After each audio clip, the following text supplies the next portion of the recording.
Good morning and welcome to the boardroom. My name is Trevor Lutz. I'm the president and CEO of Sandcastle Community Management.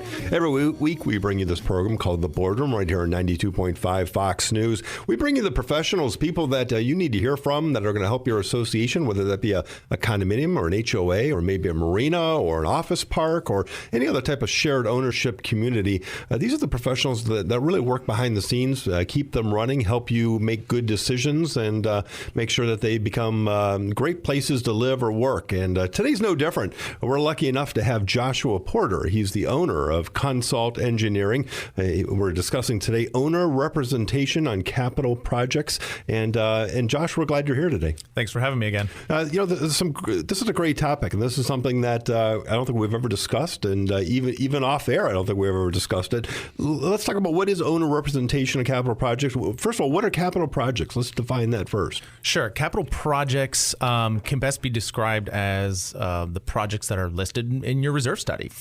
This includes like roofing, painting, building restoration, repair of the parking lots, replacement of asphalt, things of this nature, replacement of waste stacks in the building.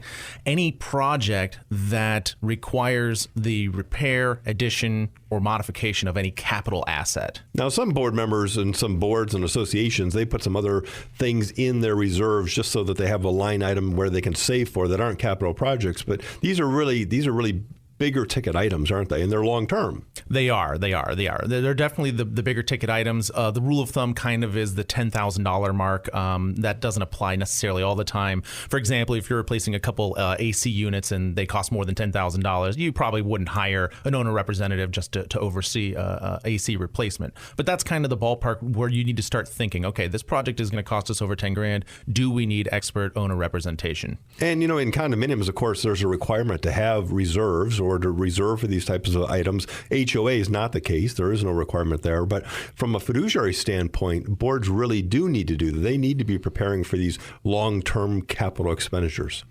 They really do. And you mentioned, like a fiduciary responsibility.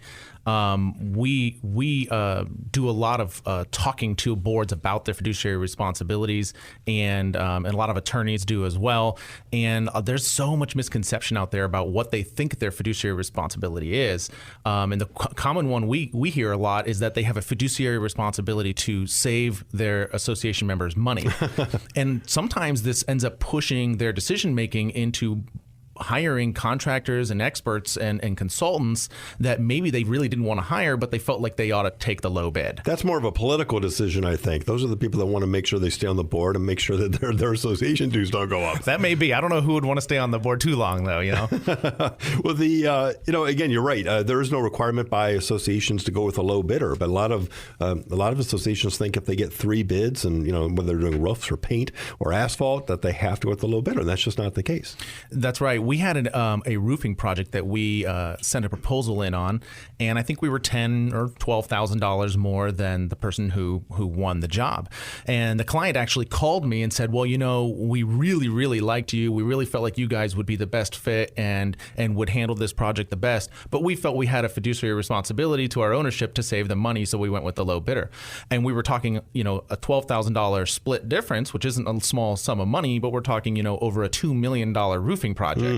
So we're talking very, very tiny amount of money, and they actually consciously went with the consultant that they were less comfortable with. Wow. In order to save some money. So those are those kinds of decisions where you're not actually obligated to do that. You're obligated to maintain the capital assets, maintain the common area elements, maintain their value, and maintain their safety. And you got to pick and hire the contractors and vendors that you think will do that the best. Now, I'm always a little bit surprised, too, that boards don't feel comfortable coming to you ahead of time before they select that other vendor that they're not happy with. Why didn't they come to you and say, hey, we really like you, would like to work with you, but here's our dilemma. What would we do? I think part of the problem we face is that there's an automatic assumption of equality. That's the phrase we use in our office, where we're coming and we're presenting a full service owner representation a proposal of services. And other people are sometimes only offering contract administration or project management, and they call it there's a whole bunch of different names, but they're not really intending to come out and provide full owner representative services. And a lot of times they're not even engineering firms. And so what happens is that these boards are looking at these proposals, and there's an automatic assumption that these are all equal, that everybody's going to be providing the same equal service. And so when they see our price number and it's way up, they think, well, there's no way these guys are ever going to come down and be competitive. So I'm just not even going to go back to them and entertain their scope or look at that price. So they're really not bidding apples to apples in that case. They're because they're not looking at the qualifications of the people behind the service. That's right, and it's kind of funny because when you're bidding expert consultants, roofing consultants, building consultants like us. There's that automatic assumption of equality. Well, it's the same reason that we get hired to bid out roofing projects, because if you don't have an expert bid out a roofing project or a building restoration project or something like that, then you're going to have that same thing. The board's going to have that automatic assumption of equality, and they know that they can't be, those bids can't be equal. So they hire the consultant to actually create an apples to apples bidding process. But when consultants are actually giving proposals, there's nobody creating a request for proposal usually, and therefore there is no apples to apples situation. So if a board was prudent in their in looking for a consultant, they really should put together like an RFP or request for proposal from their consultant, shouldn't they? Absolutely. One of the best recommendations I have is to really thoroughly read the scope of work. If one of the consultants is submitting a proposal that has a scope of work that has some additional items in it, steal the scope of work and turn it into an RFP and rebid it out to the consultants. Make everybody bid the exact same scope of services. And you'll find that a lot of times those low guys will have to come up in order to provide those additional services. Well, I don't think there's any manager out there, including myself, that hasn't at one time or another taken someone's proposal, whited out everything that identified the vendor, and used it as your new scope. And that's a great way to do it. Absolutely. It's a very prudent thing to do. Okay. So right now there's people out there taking their consult proposals and whiting stuff out, and they're getting other proposals. Now, one of the things, of course, the reserves or the capital projects, these are primarily common areas usually. I mean, these are your roofs, these are your asphalt and everything else, right? Yeah. The other things that tend to be included a lot in these capital projects are the limited common area elements. So if you're talking a high-rise building, you're talking people's balconies. Oh, right. The screen enclosures on the balconies. Who owns the screen enclosure? Does the unit owner own the screen enclosure, or does the board? In a lot of cases, I find that the board feels that they own the enclosure because it is their job. The enclosure provides safety, and it provides that fall protection off the balcony, and it also provides access to the rest of the structure of the building. So a lot of times you'll find that the associations will foot the bill for replacing enclosures during those restoration projects. But yes, common area elements and limited common area elements are definitely the realm of capital projects. And a lot of the times the capital projects include something that revolves around safety as well. I mean, security and safety of the community. We actually have seen buildings over the years where concrete is literally falling off the building. We had one association I went and did a survey for on the other coast of Florida, and there was a Mercedes down on the first floor that had a huge, massive hole in the front hood of it because a chunk of concrete had fallen off the building. And imagine if that had been somebody actually standing there. So you allow your assets to deteriorate, and they can become unsafe. Railings can become loose, and they won't resist the forces that they're supposed to resist. You have a big group of people exiting your unit, and you could have a real risk of that railing failing and people falling off the walkway or their balcony. So safety is a big concern in a lot of these capital projects. And so there's a lot of liability there if boards aren't properly reserving and repairing these types of safety issues, right? Isn't there? Yeah, and the liability is so crucial because it comes down to the question of who is actually providing the scope of work. When you're a board, you don't want to be in the position of saying X, Y, and Z are going to get done. You want to be in the position of saying, okay, well, our expert recommends that X, Y, Z get done, and therefore we're going to move forward with his or her recommendation. So you don't want to be in the decision-making position where you're actually deciding things that can come back to you liability-wise. Well, I know sometimes board members in particular feel comfortable putting together their own scopes, but you bring up a great point. If it's a life safety issue, that's not something you want on your resume, that you put together this proposal that maybe people bid on, did the work, but it wasn't a good scope. right? Right. The risks that you can take on as a board member become personal. You can take on personal risks, and you can take on risks as a board entity, but you don't want to be in the position of basically telling the contractor what to do. It creates two problems. One, it creates a liability issue for you, as we stated, because you're now telling what safety things are going to be accomplished and how they're going to be accomplished. But the other problem is now you're telling the contractor kind of how to do his job, and that can easily cross over into governing the means and methods of the contractor and how they're going to execute the work. And that's a realm that you don't want to be in as a owner representative who acts as the entity between the contractor and the owner. We're oftentimes recommending to associations that they do not designate and tell the contractor how to do his job, because then the contractor now has an excuse for when things go awry. Well, you told me how to do it and I did it your way. Well, that's great advice. Now, tell us a little bit about consult engineering. What do you guys do? I mean, this is what you do, isn't it? Capital projects is the bulk of what we do, managing them, helping associations determine their finances. That includes reserve studies, putting them out to bid, specifying, designing, and investigating problems. You can actually reach us at our 1-800 number, which is 1-800-550-3379, or you can look at our newly revamped website at consultengineering.com, where we have tons of articles and you can learn all about what we do. Excellent. This is a great topic. Owner representation on capital projects. We have Joshua Porter. He's the president of Consult Engineering in the studio. We've got more to come. Welcome back to the boardroom. My name is Trevor Lutz. Every Saturday morning, we're here on 92.5 Fox News, bringing you all the professionals that make the association world go round. And today, we've been lucky enough to have Josh Porter. He is the president for Consult Engineering, Inc., and we're talking owner representation on capital projects. And Josh, we were talking before about sort of setting this up, what capital projects are, and so I have a pretty good feel for that. It's large ticket items. It's things that we're typically reserving for. Could be life safety issues. It's certainly maintaining the community. But let's talk about the protocol for capital projects. How does this whole thing start? The beginning of everything really comes down to the reserves study. If you don't have a reserve study or not funding for reserves, you're really moving forward with capital projects blindly. That should be your guide for determining when capital projects should be done and how much money should be set aside. That doesn't mean that you always are going to have enough money to do the project. I end up managing a lot of jobs and bidding them out, and when we get the bids back, it exceeds what they had in there for roofing, or it exceeds what they had in there for painting and restoration. A lot of that is because, one, reserve studies honestly are just kind of a best guesstimate by the people putting them together.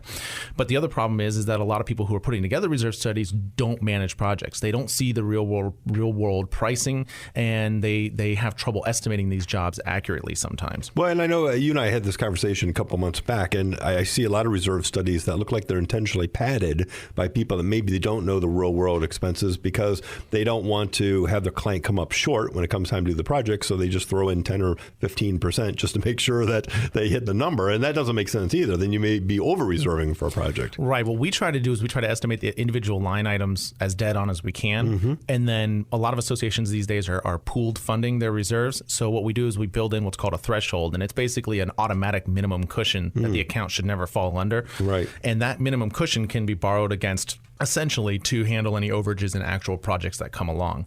But that's typically the way we would handle putting together those plans and those reserve study ideas. Okay, and if you don't do that and you're not reserving enough, then when it comes time to do this project, you go out, put it out for bid for them based on the scope you provided them. They come up short, and then we're talking special assessment, or we're talking bank loan, and both sort of have a bad ring when you start telling the membership about them.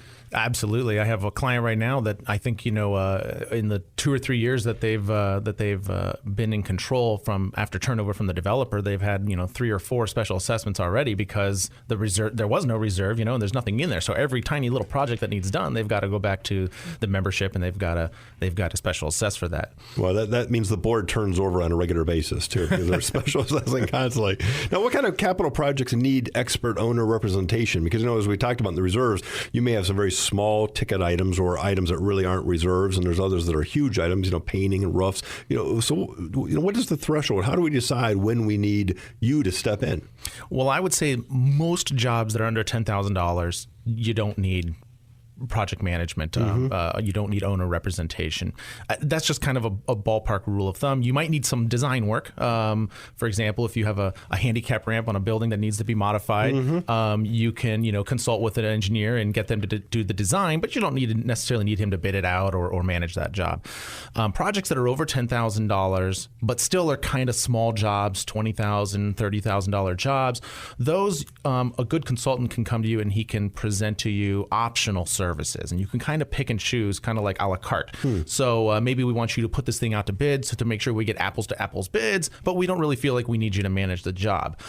So it's very smart to decide, what's most beneficial for your association and to move forward with that. A good example is small asphalt jobs. It really financially doesn't usually make sense for us to manage the actual job. So what we'll do is we'll bid it out and specify it. And we'll create the project manual and the contract. And in the contract, it states that at the end of the project will be tested for X, Y, Z. And if it doesn't meet these criteria, then the association either isn't paying or you have a reduction in pay. So a lot of times, instead of having us manage the job, they'll just have us come in at the very end of the asphalt job and do the testing. Because I know we've called you in before on asphalt jobs, to come in and just make sure at the very end that everything's on the up and up, right? Yeah, and in some cases, we've also had where we get called out on a job, asphalt as another example, and they suspect that they got a poor quality job, but then when we come out and we test it, we confirm their suspicions. The problem is that nobody actually put together the contract. The contractor put together the scope of work in the contract. And so when it gets passed off to the attorney, the association finds out, we really have no recourse because there was no specifications for him to follow. Right. Now, I know one of the things that boards struggle with is, the timing of these projects and, when do we do it? Do we need to paint it today, or can we wait a year? Or, do we have to asphalt today, or can we wait a couple more years? And you'll help them with that also, right? Absolutely. We said that the reserve study is a guide. What I always recommend is that once your reserve study says that your roofing job comes up to be done, that you don't just blindly do it. Right.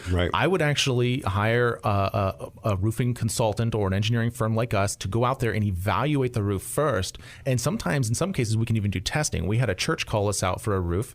They were getting ready to spend $100,000 on a roof that was only 7 years old.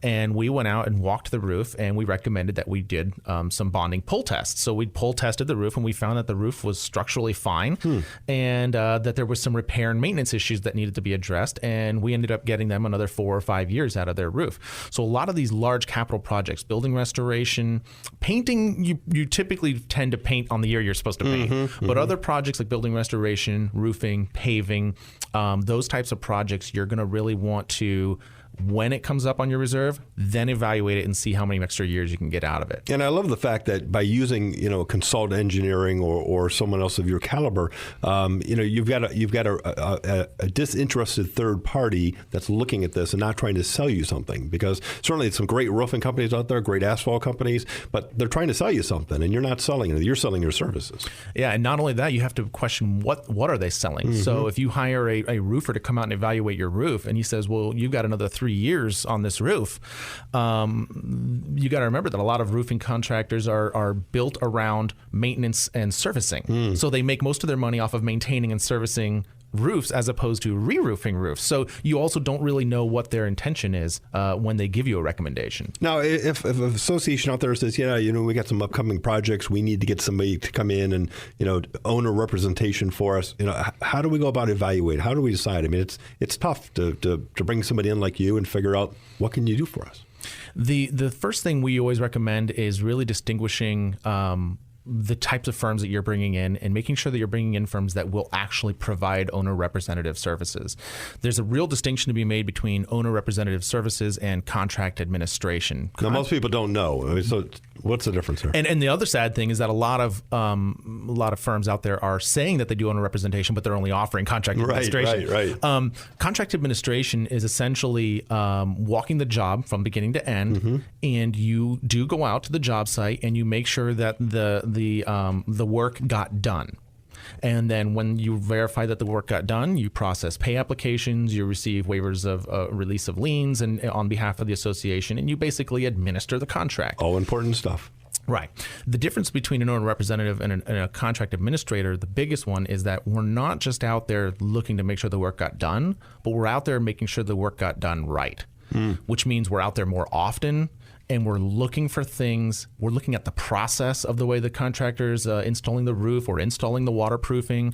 And we're also then evaluating the pre-existing conditions and the final conditions. So it's a much more detailed and in-depth process throughout the job that we then are in a position to uniquely negotiate change orders and argue things that, sometimes the contractor will come in and say, well, hey, this wasn't here, it wasn't part of the project. And we can say, well, no, we were here, we observed it, and that's not the case. And we can really defend and protect the association. In these efforts, a lot of times we end up paying for ourselves because by the end of the project, an owner representative who is not only demarcating and delineating what's to be done, but then they're measuring it at the end. We measure everything that's been done. That a lot of times you'll find on projects, you end up with as many credits back on the job that our entire fee was to manage the job to begin with. So in a lot of cases, we do actually physically end up paying for ourselves. Well, I remember years ago, you were doing helping us with a roofing job, and I know you'd go up on the roof after they tore off the shingles, and you're marking the wood that needs the underlayment that needs to be replaced, as opposed to simply just saying to the roofer, replace whatever looks bad. And there was a huge savings there. Yeah, and the other thing too is a lot of times a roofer might, because they're trying to keep a schedule, and they may forget that you're coming out at 10 in the morning, and at 7:30 in the morning they're out there and they're drying in that part of the roof. Well, they didn't leave it open for us to inspect, and in those cases we make them tear it all off and show it to us. So, and that's written into the contracts that way. And that's just one of the ways that we protect the owner's interests. That's a bad day for that roofing crew, though. Yeah. You know what we always say is that good contractors love us because we're fair. And when we say something's been done right, there's no argument from the owner, and the contractor gets paid. The bad contractors really hate us because they fight us the whole time. They think we're being unfair. They think we're being unreasonable, and it's a real interesting difference in point of views there. Now, it's really important to find someone that knows the whatever the project is you're doing too, right? You don't get a landscape architect to review your paint job, right? That's true. Making sure that your consultant has job-specific experience and job-specific references is absolutely crucial. And taking the time to actually call those references and evaluate, how did he perform? How did the consultant communicate? How frequently were they actually out on the job site? Was the engineer that sold you the job the person who actually came out to the job? How often is the engineer on site? These are all great questions that need to be asked. Okay, good. I know there's people out there asking questions right now. You'll come out and do a consultation, hence the name Consult Engineering. How do people get a hold of you? They can get a hold of us by calling our 1-800 number, which is 1-800-550-3379, or you can contact us through our website at consultengineering.com. Okay, great. This is The Boardroom. We've got listener questions coming up. If you want to get involved, email us, listen@sandcastleradio.com. We'll be right back with much more with Consult Engineering. Josh Porter in the studio.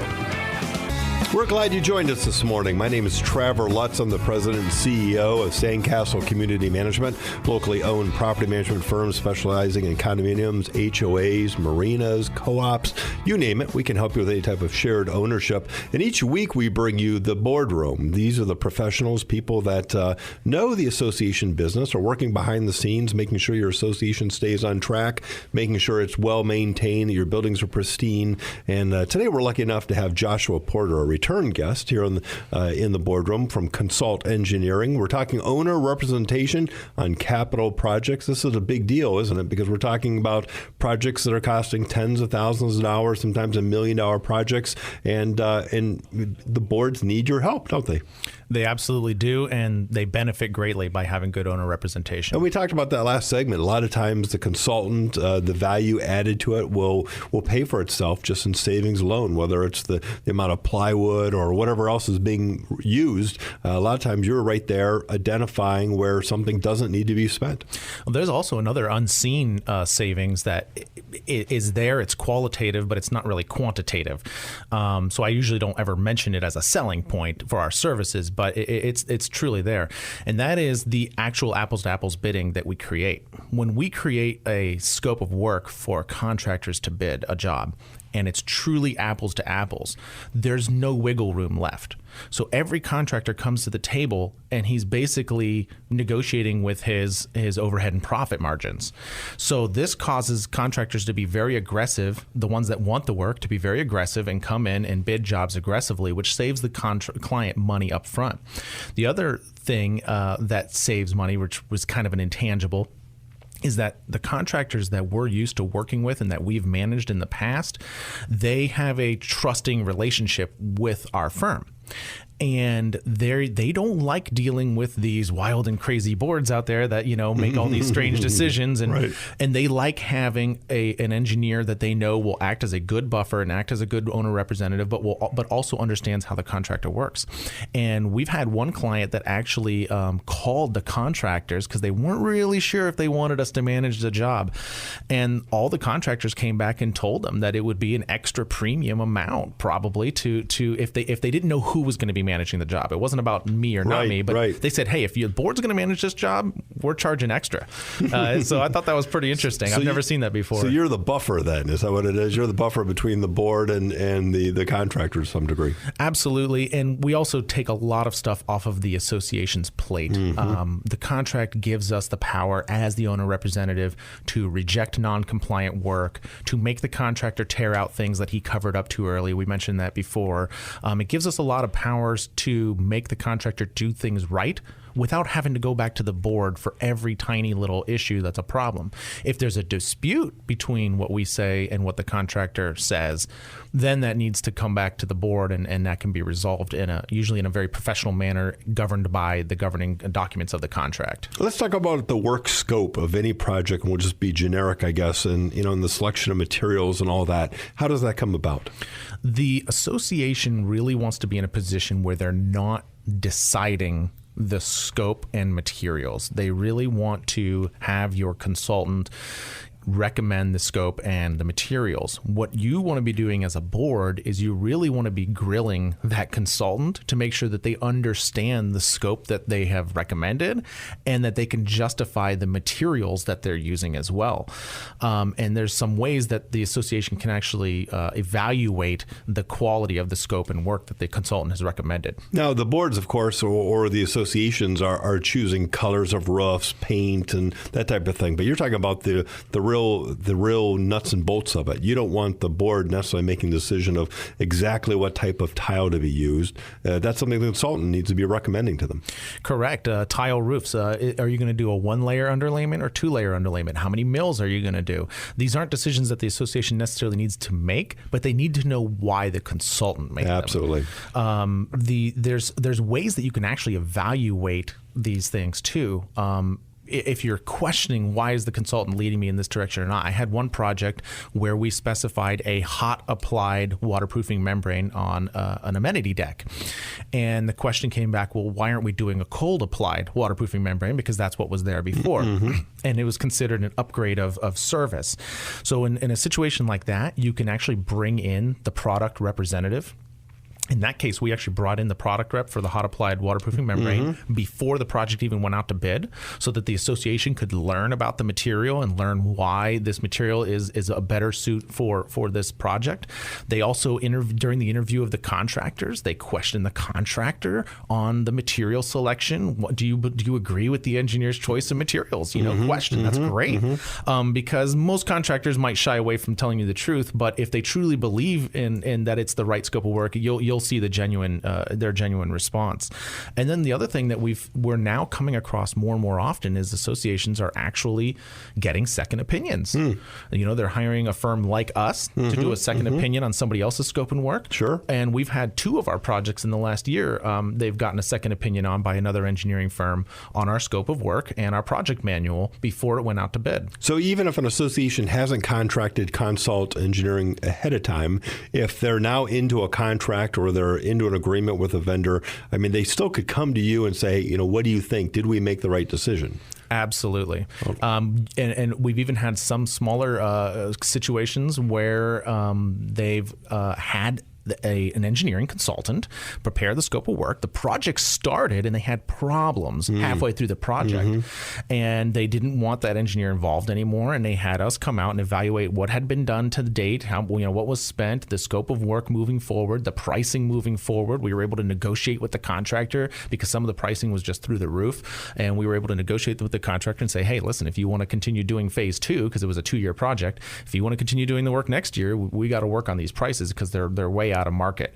And we were able to come in and bringing in an extra set of expert eyes at any point in the project when you have doubt is always a good measure. Now, the selection of the contractor, how involved should a board be? There are a lot of boards really like to have that one-on-one relationship with a contractor before they let them get up on their roof or start tearing up their asphalt, because they want to feel good about that person. That's sometimes a detriment too, because they may have a good feeling about someone who isn't the right vendor for them. How involved should they be, and how do you interact in that? This is actually a situation where now the table completely turns. Whereas as an association, you don't want to be in a position of specifying materials and stuff. You want to be listening to your consultant. When it comes to actually awarding the job and picking a contractor, I get the question all the time, well, who do you recommend? Who do you recommend? And our position is always, and has always been, if I didn't include them on my bidders list to begin with, then they're already pre-qualified basically. So I don't have an opinion on who you should hire.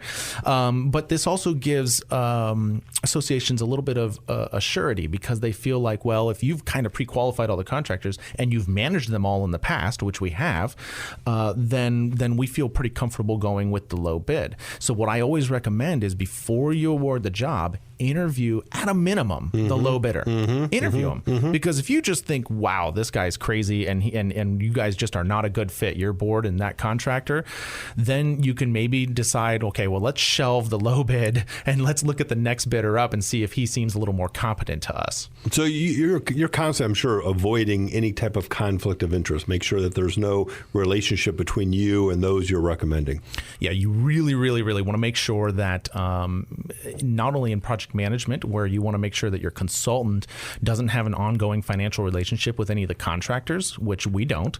You also want to make sure that if you're discussing construction defect issues, so let's say we're called in on the tail end to investigate a project that went wrong, and we're finding all sorts of defects, you want to make sure that person finding the defects also doesn't have any kind of prior relationships with the person that they're going against. This helps us out a lot when we do like expert witness work, for example, for transition studies and association turnovers, because we don't do any design work or engineering work for developers or contractors that build for developers. So you have no conflict. So we have no conflicts of interest in that regard. So if a board then has concerns about the vendors you're bringing to the table, if they wanted to bring some of their own vendors to bid on the same scope of work, that's okay too, isn't it? That is absolutely okay. And then usually what it comes down to is then once all the bids are compiled together and the association's looking at the bid tabulation sheet and they're deciding to move forward with the interview process, they at least already know that these 5 vendors were pre-qualified by the consultant, right, and these 2 are unknowns. Right. Maybe somebody else in the association had them do some work at a previous condo they were at or whatever, so they might have some sort of a namesake to those names as well. But for the most part, they know moving forward which contractors then are pre-qualified and which ones aren't. And that's the reason why we really don't have a problem including other bidders that the association tells us to include. If you're an association and you recommend having a bidder on the bid list and the consultant resists you or says no, that is sort of a big red flag. That's a red flag. Because what I'll do is, even if it's a contractor that I know I've had problems with in the past, I'll just be upfront. I'll say, no problem. I'll include them in the bidding process, but I just want you to know that we've had these relationship problems with them in the past. Sure. I know a couple of years ago, I had a board that really loved a certain roofer. I'd never heard of them. They might have been great, but they were throwing out these great numbers. And then when the scope was put together by the consultant, suddenly the bid changed dramatically, because now he was bidding on something that he was sort of locked into, and he couldn't compete in that case. And that, I'm sure you see that all the time. We just experienced that recently with a fire alarm project, actually, that we've bid out. A complete overhaul of 3 high-rise buildings on their fire alarm systems, and the exact same situation. The guy who was the low bidder, when there was no consultant and everybody was just wildly wild west, bidding this thing. They were the low bidder. And then when we came back and put together an apples to apples scope of work, they were one of the highest bidders on the list, because now they're being told that what standards that they have to meet. And you can just imagine what they would have ended up with, as far as standard wise, had they not had that type of help. It's scary to think about. Yeah, really especially with the alarm system. So now I know you like to sit down with boards and you like to review things, consult with them. How do they get a hold of you to do that? They can call us at our 1-800 number, 1-800-550-3379, or they can go to our website at consultengineering.com, and we provide free proposal visits. So don't be afraid to call us. Come out and shake our hand. We'll come out and shake your hand and meet with you and look at what you're looking at for free. This is The Boardroom, owner representation on capital projects with Josh Porter from Consult Engineering. More to come. And welcome back to The Boardroom. Today we're talking with Josh Porter. He's president of Consult Engineering. We're talking about owner representation on capital projects. This has been a great topic because it's something that a lot of associations don't really think through, and the importance of having a consultant put together your scope of work, supervise the work. But what about after the work is done? After this large capital project is done, where do you fall, and what is your role at that point? For warranty-related issues that might pop up after a project, you want to go ahead and spend the money on the consultant to come out and observe the issue, record it, and get it out to the contractor to come out and get a recommendation on repairs. The reason why is because I've seen too many associations that try to just call the contractor themselves and say, hey, this is happening and that's happening. And not only is the contractor not responsive, but he's not overly incentivized to come out and deal with warranty work. Hey, he's already been paid. But when the call comes from the consultant, the guy who gives him more work and puts him on more bidding lists, he's more incentivized to come out and make sure that your clients are happy. That client represents one piece of business, and if we're talking about, let's say, a paint job, from 7 years from now, he might get a chance to paint that again. You represent maybe work tomorrow. You got it. Okay. Now, we've got some listener questions coming in, and, we always encourage those. It's listen@sandcastleradio.com. Simply drop us an email, and we'll see if we can get your question. Josh, should we jump in and see if we can answer a couple of these? Sure. Okay, we got an email here from Bruce on Fort Myers Beach. He said, our board is going to hire a roofing consultant to oversee the replacement of our building's roofs. It's a little discouraging when meeting with these guys. They all seem to be ex-roofers, and besides that, they're no more of an expert than I am. What should we be looking for in a roofing consultant, and where are they? That's a good question. The thing I would always recommend is to get an engineer involved in managing your roofing projects. There's a couple reasons why. In Florida, calculation of wind codes, there is some engineering that needs to be done. And if the roofing consultant is not an engineer himself, he's going to sub that out to somebody. We've seen engineers from Miami, from Fort Lauderdale, signing off on jobs here in Southwest Florida. They'll never step on the job. They're the ones calculating the pressures, and that's because these roofing consultants have to get that. The other thing that really concerns me is that when you hire an engineer, you're getting somebody that has actual professional liability insurance, errors and omissions insurance. If the engineer specified something wrong, didn't do his work, you have insurance to go back against too if there's any problems on the project. A great example of this is we were called out to investigate a roof, $1 million roofing job that was just done a year and a half ago, and it turned out that the engineer that was involved, actually the roof consultant that was involved, and the contractor both missed the fact that the roof deck wasn't structural. So when the building was built 40 years ago, they never put a structural deck down, but according to the Florida Building Code, whenever you tear off a roof, you're required to check the structural integrity of the deck. Oh, wow. So this whole entire $1 million roofing job just got done and put on top of a non-structural roof. And I'm the bearer of bad news. I have to come to the association and tell them, well, really, you got to tear it all off and do it all over again. Wow. So these are the kinds of things you want to avoid by making sure you have people in there that are to the T experts and engineers and understand the code and understand what's required for every project. Okay. We've got an email here from Paul in North Fort Myers. Says our community has interviewed a couple of roofing contractors to replace our condo roofs. The contractor that some of the board wants to use is using another contractor's license. I'm told this is not uncommon, but I think it seems sort of shady. Would you recommend a contractor that was using someone else's license? This does happen, doesn't it? It does a lot. on the face, I would say no. There's a lot of things. There's a lot of reasons why, and there's a lot of things to consider. You have to consider who's carrying the contractor's insurance, who is getting. If you're having the job bonded, who is the bond being made out to? Is it being made out to this LLC or this corporation that's running under somebody else's license, or is it being made out only to the license holder? What kind of insurance does he carry? And so you really, if you're going to pursue a contractor that is working under somebody else's license, you really have to investigate the relationships and how that all is all going to work out, and make sure that you're protected in the end and that you can go back on them. If you have a good engineering consultant involved in this process, they can vet a lot of these issues and they can determine whether these contractors are really suitable to be doing these jobs or not. Seems like a lot of work to go through when there's some very reputable roofing companies out there that, to play with somebody that is using someone else's license. And that's kind of why my default answer was no, because there are so many good reputable contractors out there that you don't have to play these little fishy games with. Sure. Mary Lou in Naples says, our board is primarily made up of women and none of us has contracting experience. We need to do a number of projects this year and we can't find volunteers with applicable skills to assist us. Would it be crazy to hire a project manager or a consultant to oversee a number of small projects like concrete driveway replacement, new roof fascia, and some garage cupola repairs? So that's a good question. So these are smaller projects. They're not feeling real comfortable with maybe dealing with the contractors you're dealing with. Does it make sense for you to step in? It does. In a lot of these cases, what we do is we don't actually offer our full owner representation services. Which would be overkill for a small project. It really would. And for any engineering firm to manage anything for less than $5,000 is really ridiculous. So when you're only looking at a $7,000 project, you don't want to be spending $5,000 in management fees. So a lot of times for these clients and for these projects, what we recommend is instead of putting together an 80-page project manual, maybe we help them put together a 2-page RFP. A request for proposal or request for bids from the contractors. Then they can get the contractor bids. We can maybe pre-evaluate them, but spend very little time on them. They pick a contractor, and then we provide usually end of project inspection services. So we come in just to make sure, did your water tower get replaced correctly? Did the cooling tower?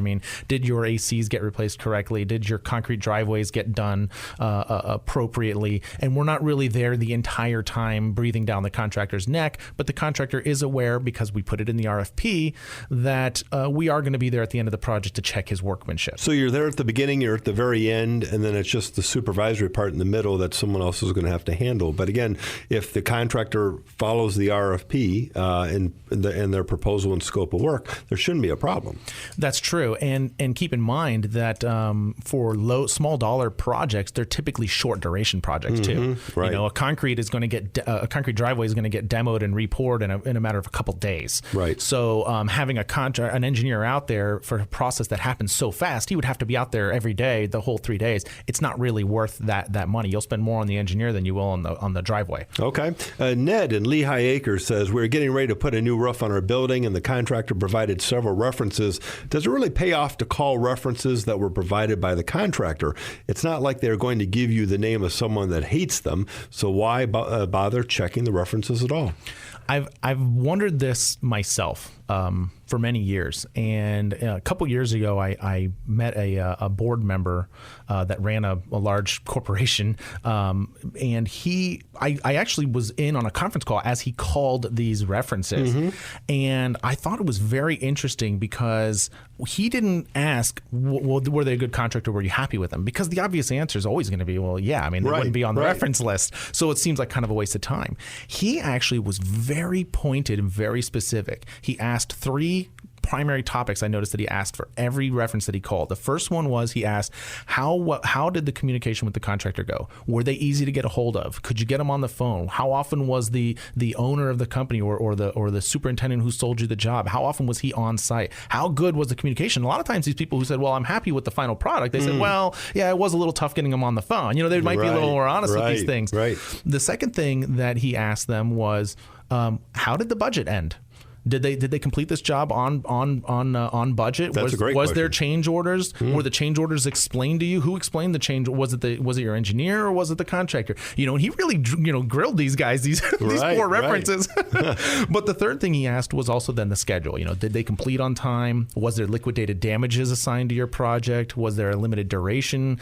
And he really asked these types of questions because what he discovered was that a lot of times where you call a reference and they think back and they think, well, yeah, it looks beautiful. I'm happy with the final product. But they forget the process was painful, Sure. or something. And he was able to work that out of some of these and actually eliminated one of the bidders based on the fact that every time he called, they kept complaining. The only complaint they had was scheduling.